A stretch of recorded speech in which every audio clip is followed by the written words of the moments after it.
So here's the thing. If we're not careful, we'll try to make Christianity, and this is happening in the church right now, Judaism 2.0.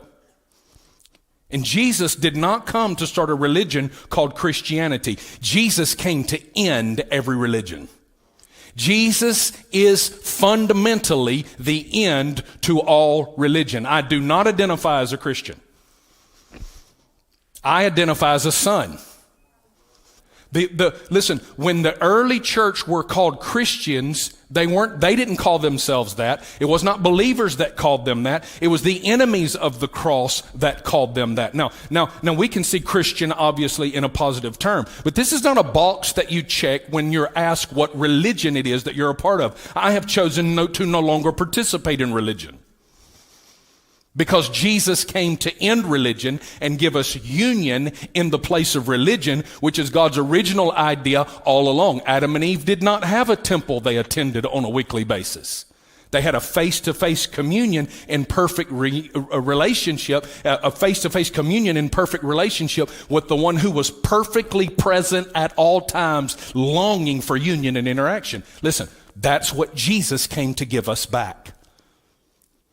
And I'm afraid that what we've done is that we have mixed two systems. Matter of fact, I'm confident that we've mixed two systems and then wondered why there's such a lack of power. There's a lack of power because there's a lack of confidence. And there's a lack of confidence because there's a lack of revelation that we are the righteousness of God in Christ. That's what we're going to talk about today. So let me get back to the end of Galatians. I want to finish this up real quick. This is what's demanded. Expel the slave mother with her son. Let me read the footnote again. You cannot mingle law and grace, for only grace is based upon the promise of new life. This is to show that the two sons are not meant to live together.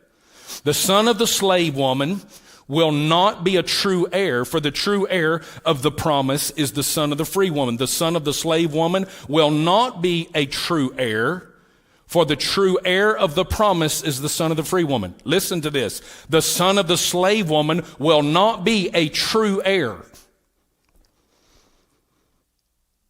The son of the slave woman will not be a true heir, for the true heir of the promise is the son of the free woman. If what you and I are producing has as its mother any measure of legalism, it's going to keep you and I from inheriting the promise we were designed to inherit. And I'm going to say this to you, and it does have a mixture of legalism. What I preached for, I've been in the ministry now, how long? 25 years? I've been in the ministry for 25 years. For the first 10 maybe of those 25 years, I preached what could have been exclusively identified as legalism. I wanted to bring grace, and but I always had this need to balance it.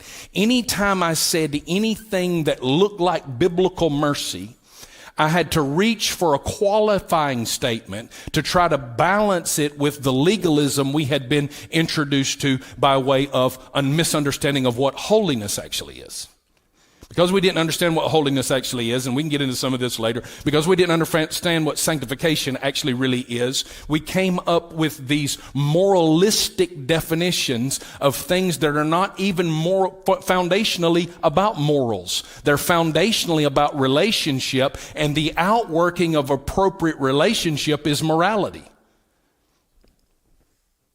Not because you aimed at morality, because you aimed at union, and the union created such a desire in you to be like the one you were joined to that you had no desire to participate in any behavior that was discordant with his nature. But you had to know that nature in order to operate in true biblical holiness, which means to be separate. It means to be other. It means to be different. It means to belong exclusively to one.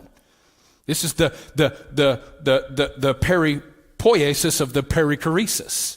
Okay? It's the exclusivity that brings about the circle dance. So let's go a little further in this. The last verse of chapter 4 in Galatians says, it's now so obvious we are not the children of the slave woman. We're the supernatural